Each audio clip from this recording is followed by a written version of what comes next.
Please turn in your Bibles today to the book of Genesis, chapter 4, and place a marker in Proverbs, chapter 3.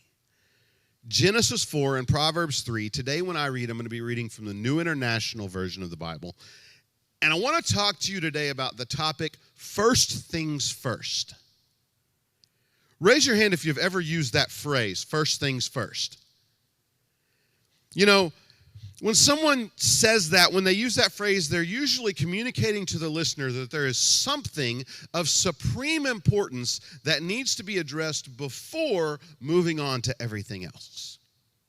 It's primarily a statement about priorities.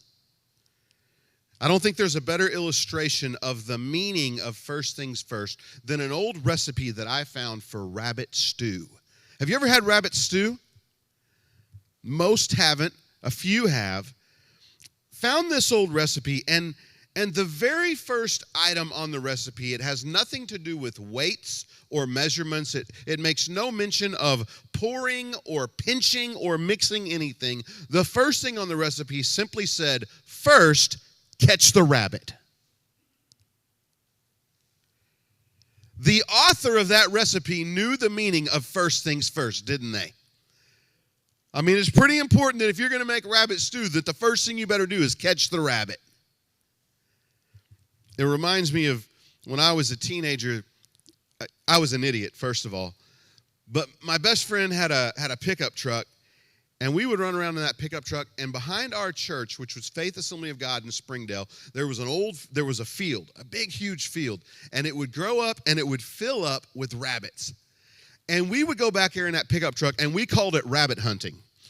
And I'm pretty sure we never killed a rabbit, but we would just go out there and just do donuts and drive all over that field, and all of a sudden rabbits would start just hopping everywhere. We'd go rabbit hunting. Step number one, catch the rabbit.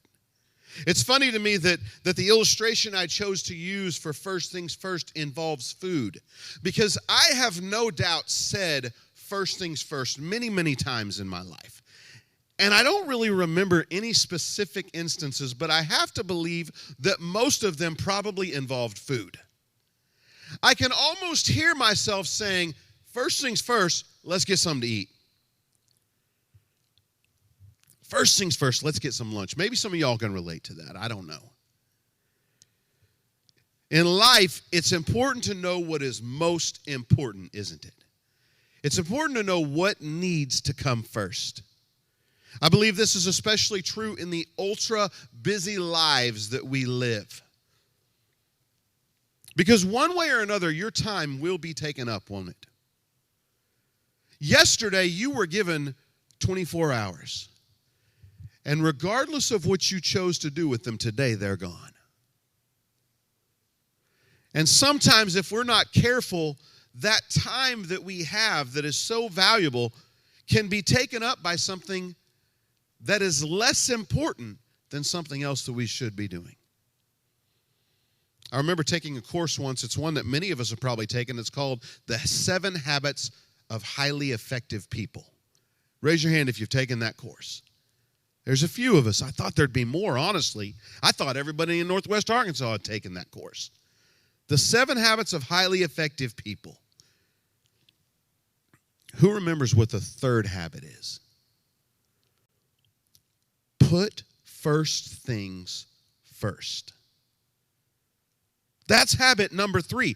Apparently, highly effective people know how to put first things first. I remember in taking this course, they illustrated this point. What they had was a large glass jar, like a 2-gallon, pickle jar. A big glass jar, and then they had a bunch of rocks that were different sizes. And then there were a bunch of little bitty rocks like the ones that go on the bottom of a fish tank. You know, the bag of rocks that you can buy in the pet department. The way they illustrated this point is that they said that each one of these rocks, including the little pebbles, were an illustration of how you chose to use the time that you were given in a week. And the biggest rock was supposed to be the thing that was most important to you. And then the next biggest rock was the second most important. The next was the so on and so forth. So there was a rock for work, and there was a rock for sleep, and there was a rock for family time. There was a rock for personal hygiene and one for working out and one for eating. You get the point. And then that bag of little rocks was supposed to represent all of the little time suckers, as they called them. All of the little things that just take our time, like scrolling through Facebook or watching TikToks or going to church. That was a joke. The illustration was pretty spot on because the instructor said that if you're not careful, if you don't plan your time, if you don't put first things first, then what will happen is all those little time suckers will fill up much of your time. So she poured those rocks into the jar and then started telling us to try to put the bigger rocks in the things that were important to us. So, we put in work and we put in family time and before we knew it, the rocks wouldn't all fit. But then she showed us that if you would start over with your day completely empty, and if you would put first things first, if you would take that biggest, most important rock and put it in, and then the next most important, and then the next most important, and then when all of the things that mattered to you were in the jar, then you poured in the little pebbles, what would happen is they would fill in all the little gaps, and pretty much everything, including the time suckers, would fit. And the neat thing was that whatever didn't fit was just a time sucker that probably you didn't need anyways. That's a good illustration, isn't it, about how important it is to organize our lives. Because I think most of us have found ourselves in situations where we have got caught up in scrolling Facebook or watching a TV show or flipping the channels, and before we know it, we don't have enough time to do the things that we planned to do for that day. First things first. The key to that is knowing what your priorities are. It's knowing what needs to go first. Knowing what is most important to you.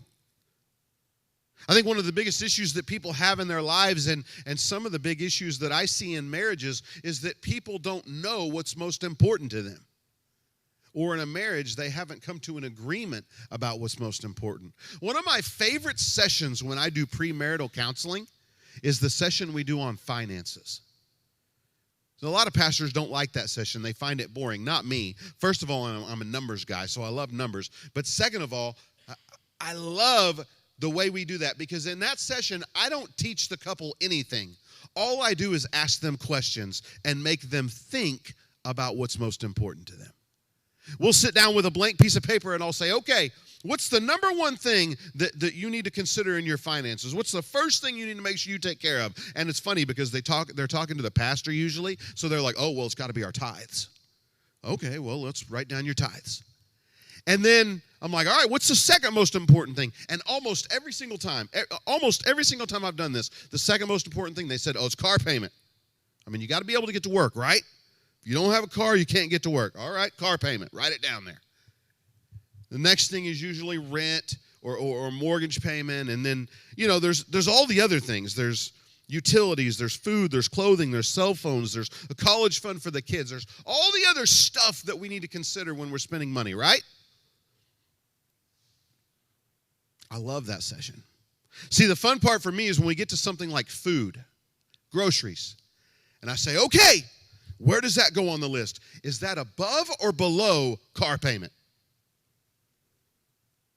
And they're like, well, wait a minute. If I have to choose, I mean, I never thought about that before. See, what I've found in doing this with many, many couples, I've found that, first of all, I've found that some people put shoes a lot higher on the list than other people.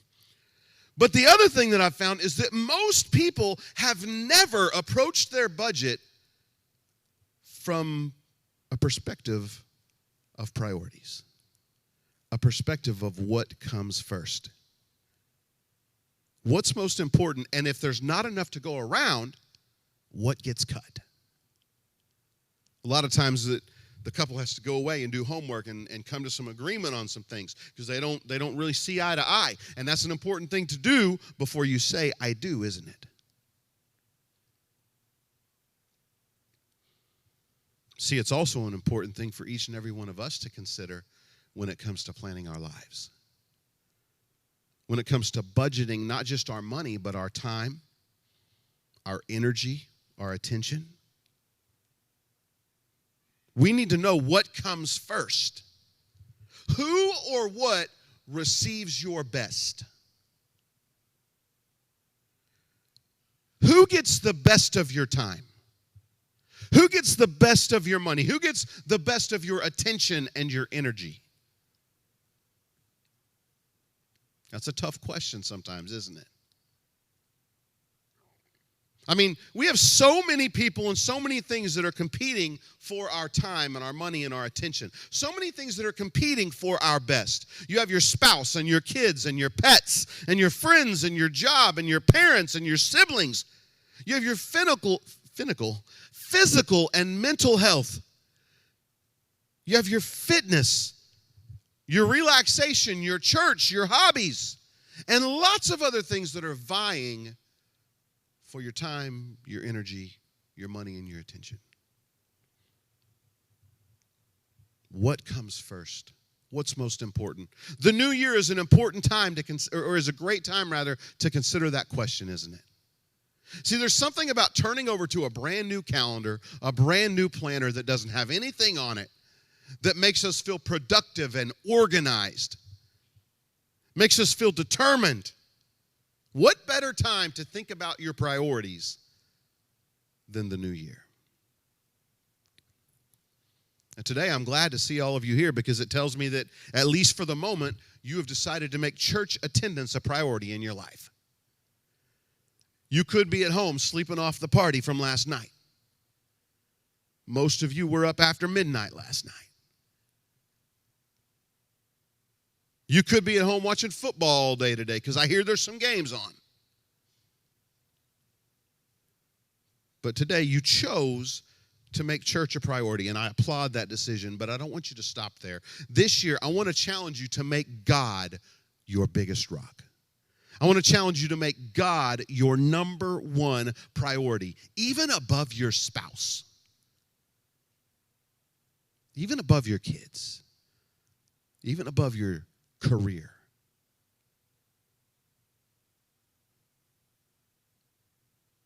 I want to challenge you to give God your best. And I'm not the only one who wants this. God wants it too. If you don't believe me, I want you to look to a story with me from very, very, very, very, very long ago. It's found in Genesis chapter 4. This is a passage that most of you will probably end up reading at some time this week.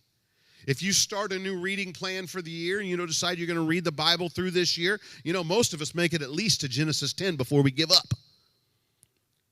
So you're probably going to read this passage sometime this week. But it's the story of two of the very first men who lived on the earth. It's the story of the sons of Adam and Eve. We're going to read this story together, Genesis chapter 4. We're going to start in verse 1, and here's what it says. Adam made love to his wife Eve, and she became pregnant and gave birth to Cain. She said, "With the help of the Lord, I have brought forth a man." Later, she gave birth to his brother Abel. Now, Abel kept flocks, and Cain worked the soil. In the course of time, Cain brought some of the fruits of the soil as an offering to the Lord. And Abel also brought an offering, fat portions from some of the firstborn of his flock. The Lord looked with favor on Abel and his offering, but on Cain and his offering, he did not look with favor. So Cain was very angry, and his face was downcast.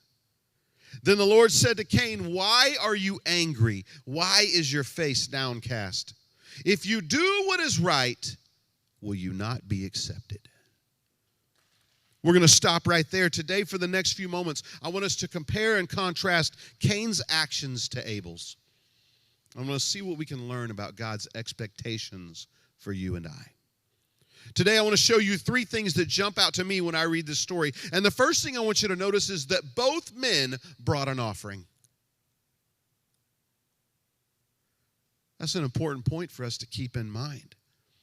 Both men brought an offering. This isn't a story, at least not yet, about a dirty, rotten sinner and a God-fearing holy man. This is a story about two brothers who both brought an offering to the Lord, who both chose to take their time and their attention and give it to God. Cain was a farmer, so what he brought was some of what the soil had produced. I imagine that Cain probably brought some carrots, some tomatoes, and maybe even some cucumbers. Raise your hand if you would have liked to have received some of Cain's gift.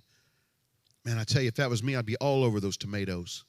I love farm fresh tomatoes. Those are my jam. So Cain brought some of his vegetables, but Abel, he wasn't a farmer, he was a shepherd. So Abel didn't bring vegetables, he brought meat. The Bible describes it as a meat from some of the firstborn of his flock. Now listen, for this point, what they brought really isn't important. For this point, what's important is that both men brought an offering. One reason this is important is because we have no indication whatsoever from Scripture that the Lord asked for or required this in any way. He may have, we don't know. But the story doesn't say that, does it? It just says one day Cain decided to bring an offering, and Abel did too. All we know is that apparently both of these men chose to take from what the Lord had given them and give back to him. To show appreciation, thankfulness, and honor to the Lord. They both brought an offering. But the offerings weren't the same, were they? In fact, that's point number 2. The second thing I want you to know about this story is that the offerings were different. Now, that seems like it's pretty obvious, doesn't it? I think we could pull out just about any child from Pastor Shay's class, and we could bring them out and we could read them this story, and they could probably tell us, if we asked them, are these two offerings the same or different?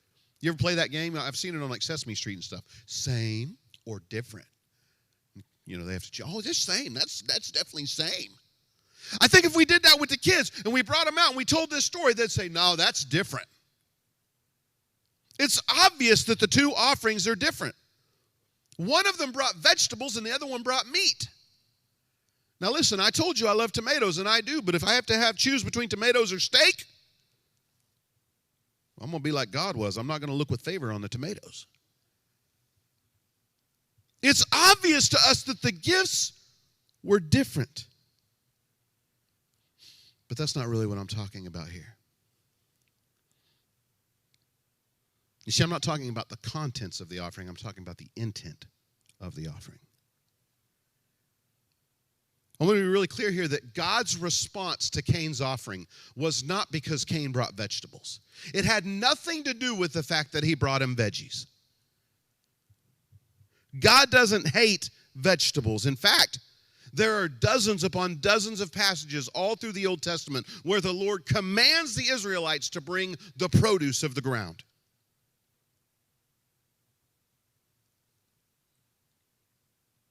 Cain and Abel's gifts were different physically, but that's not what mattered. What mattered was something different. See, if that's all that mattered, we'd all be in trouble, wouldn't we? Because I can tell you, as a fact, I have been the pastor for the entirety of the time that CenterPoint Church has existed, and not one time has anybody brought meat as an offering. In fact, the more I think about that, the more depressed I am over it. Cain and Abel brought different gifts in another way. You see, when we read about Abel's offering, we read that he brought in meat from the firstborn of his flock. Somebody look at your neighbor and say, firstborn. How many people know that the firstborn is special?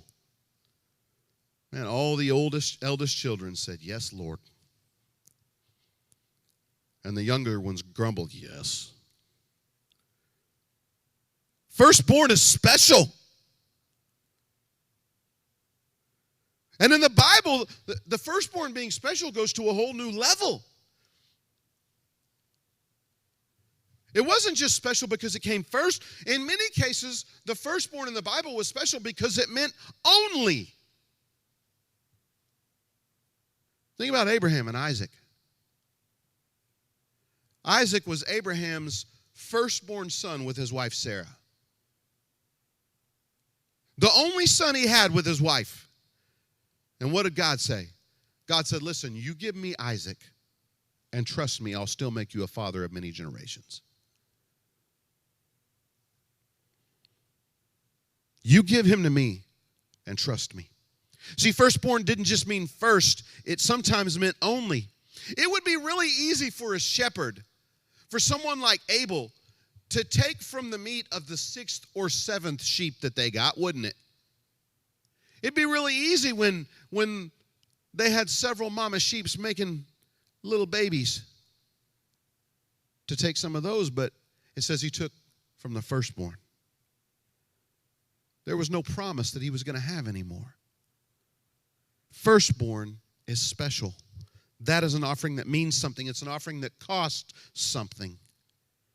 And firstborn isn't the only word in the Bible that is used in this way. There's another word that is used to refer to the first of one's crops. Who knows what that is? First fruits. Everybody say first fruits. First fruits. Now, did anyone notice that there's a word that is notably missing from the description of Cain's offering? See, the author, who was very, very intentional to make sure that we knew that Abel brought of the firstborn of his flock. Here's how he described Cain's offering. Cain brought some of the fruits. Cain brought some of the fruits of the soil as an offering to the Lord. He didn't say first fruits, did he?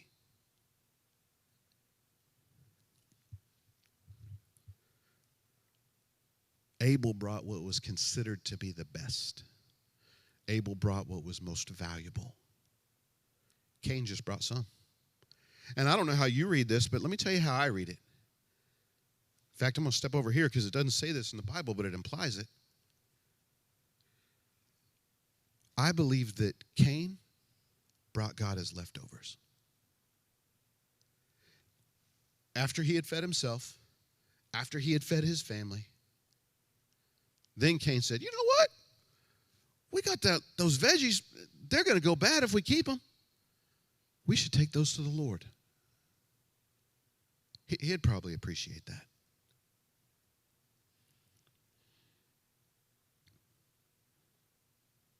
Both men brought an offering, but the two gifts were different.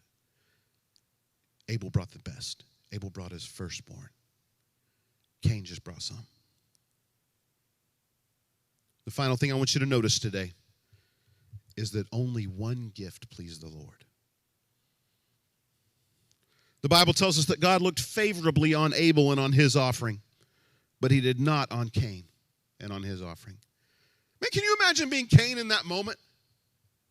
Can you imagine what it felt like? I mean, we all look down on Cain, but think about this. Cain brought an offering to the Lord. Cain chose to take his time and his attention and to take what he had produced from the ground and to gather it up and to bring it before the Lord. Now, I just told you it was his leftovers, and I believe it was, but I still think that Cain probably said, you know what? I'm going to dig through these corn and these potatoes, and I'm going to pick the best ones. I'm going to take them to God. The best ones of what's left. He brought this to the Lord, and his gift was not accepted. Man, that would be disheartening. Man, that would make a person angry. Man, that would make a person's face be downcast, wouldn't it? Can you imagine giving an offering to the Lord and him not accepting it? Christine, if you would come.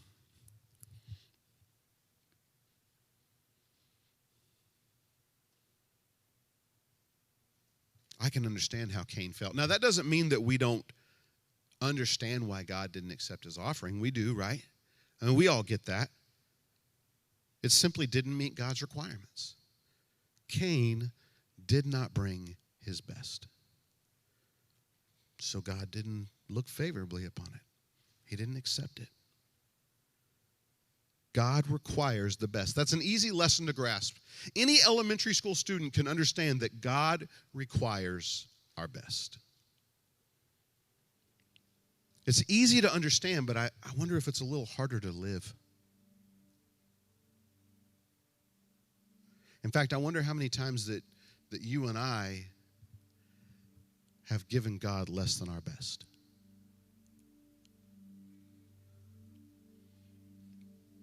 I wonder how many times that we've told the Lord, listen, God, you know I love you. You know I love you, and I want to be faithful with my tithes and offerings. I want to be faithful with my giving, Lord. But I got to be honest with you, it's a little bit tight this month. So here's what I'm going to do, God. I'm going to take care of all the bills. I'm going to make sure that we have food, and then I'm going to give you all of what's left. Every bit of it, Lord. I'm not going to keep any for myself.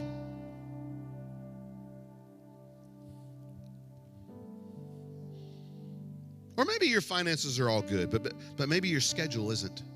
Maybe God's not your biggest rock when it comes to your time, your attention, and your energy.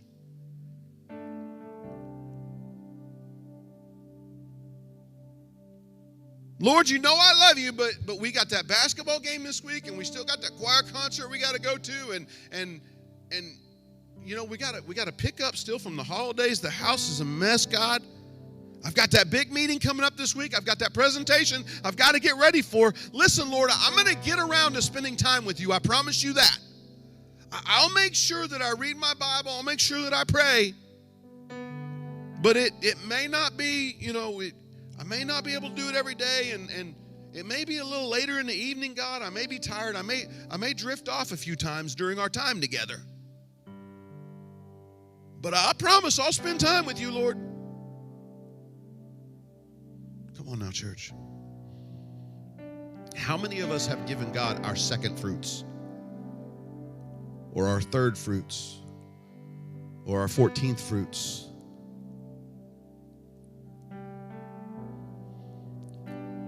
How many of us have told the Lord, God, I'm going to give you my life? But when it boils down to it, what we really do is give him what's left of it. Lord, I'll give you what's left. I give you what's not already taken by work and by family and by activities. I'll give you what's left. Church, today I want to challenge you as we start this new year to make God your biggest rock. Give him the best of your time. Give him the best of your energy. Give him the best of your finances. Give him the best of your attention. Give God the best of yourself. Give him your first fruits.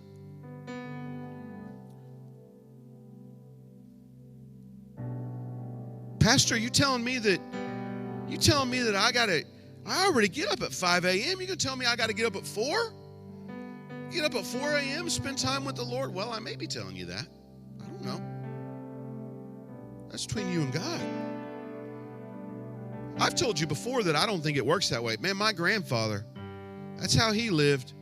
Whatever time your day was going to start, you were going to get up an hour earlier and spend time with the Lord, whether you wanted to or not, and you were going to suffer through it.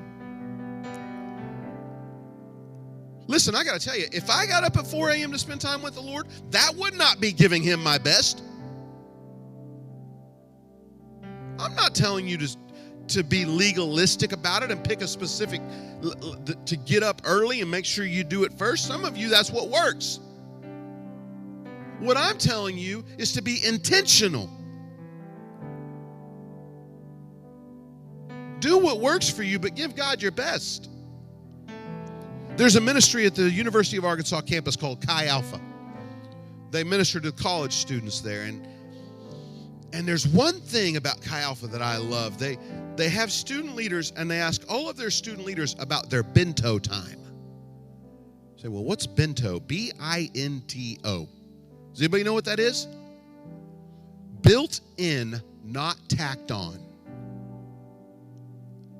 How's your bento time, church? How is your built-in, not tacked on time with God? That's what I'm telling you to do. When you sit down with that new calendar and you open it up and you plan for your week, plan time with God. Make an appointment with him and keep it. Don't move it around because a football game happens to be on during that time or because somebody calls and wants to go out and get something to eat. Make an appointment with God and keep it. Give him your best.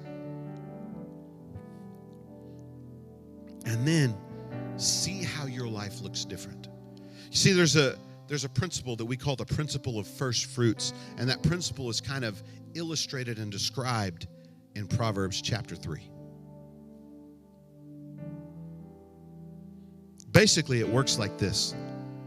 Give God your best, and He'll bless the rest. Now listen, that's tweetable right there. Some of y'all are already on your phones. You might as well share that online. Give God your best, and He'll bless the rest. Proverbs 3, verses 9 and 10 says this: honor the Lord with your wealth, with the first fruits of all your crops. Give God your best. Then your barns will be filled to overflowing, and your vats will brim over with new wine. He'll bless the rest. I wonder today who will make a commitment in 2023 to put first things first, to give God your best, to make Him your biggest rock. I'm going to ask everyone in the room to bow your head and close your eyes.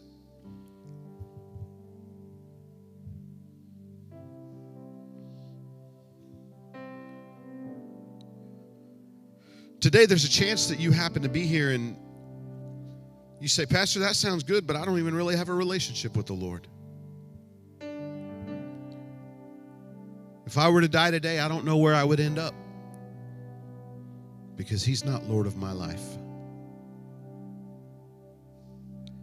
Today, if that's you and you want to give your life to the Lord, I'm going to give you the opportunity to do so right now. I want you to just lift up your hand as high as you can.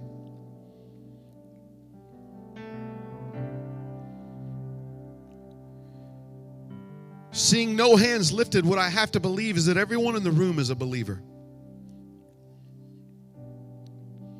So the question I have for you now is, are you giving God your best? Are you putting Him first in your finances? Are you putting Him first in your attention? You're putting Him first in your schedule? You're putting Him first with your energy? Today, if you're here and you say, Pastor, if I'm real honest, I haven't been putting God first in every area of my life. There's some areas I need Him to help me change. And this year, I want to flip things around. I want to put first things first, and I want that first thing to be God. If that's you, lift up your hand right where you're at. Lord, you see hands all across this room, mine included. Lord, you know that today as I was driving to the church, you and I were talking. And I realized that I had left the house without starting my day with you. Lord, I don't ever want to do that again. This year, I pray that you will help me to put first things first in my life, that you will help me to be disciplined and organized and committed and dedicated to making you my number one priority.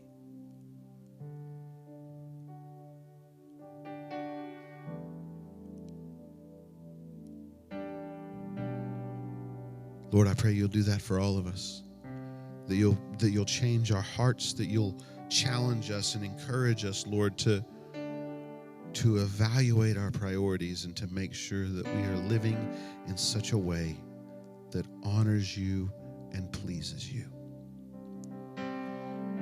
Lord, for some of us, it means we're going to have to give some stuff up. Pray that you'll let us be strong enough to do that, have that resolve, Lord. For some of us, it means we're going to have to tell people no. I pray that you'll let us do that. It's hard for some of us, God.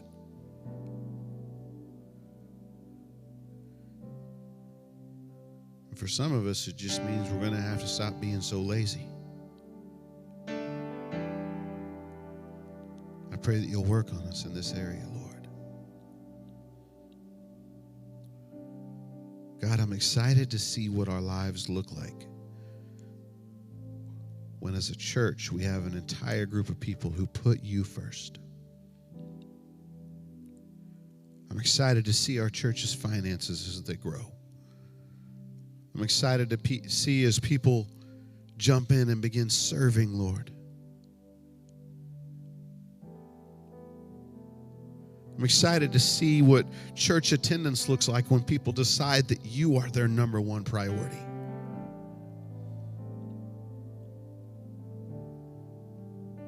And I'm excited to see how you bless each and every one who chooses to put you first. I praise you and thank you today. In Jesus' name, amen.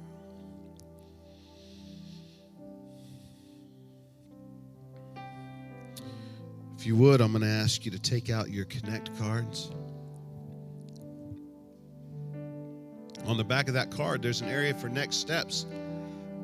I want you to put into an actual, practical, physical step how you're going to respond to today's word. Listen, don't just be lame and say, I'll put God first. Tell me how. Tell him how. Tell you one thing that you can do, and I'm going to challenge as many of you who will to join me.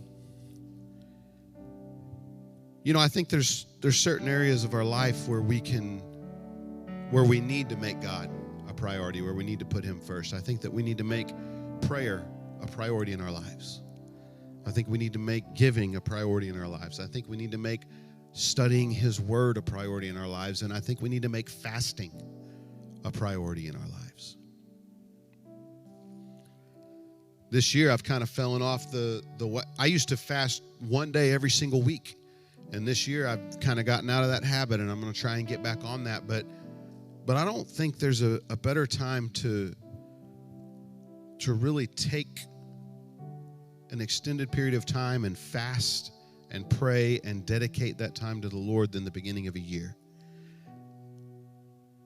You know, in the past, I've challenged you to join me in 3-day fast or 5-day fast or 7-day fast or 21-day fast. This year, what I've decided to do is I'm starting the year with a fast. 7 days starting today. You're like, Pastor, I was going to go home and eat. Well, you can if you want, but I'm starting the year with a 7-day fast starting today. And this week, I'm going to focus on spending time with the Lord, focus on dedicating 2023 to him. So I want to ask you to join me. You say, Pastor, I can't fast 7 days. Well, that's fine. I know some of you can't. Maybe you can fast one meal every day this week. Maybe you can fast all but one meal every day this week, or fast food and something else. Maybe you need to give up social media for a week. Man, our church would have a revival probably. If you get that filth out of your head. Pastors used to preach about cable television. I'm like, man, watch as much cable as you want. Just stay off the internet. I want to challenge you to join me this week. However, that's between you and God, however you decide to do it. But let's fast for the next 7 days. And then I want to see what next Sunday looks like. That's an exciting thought to me.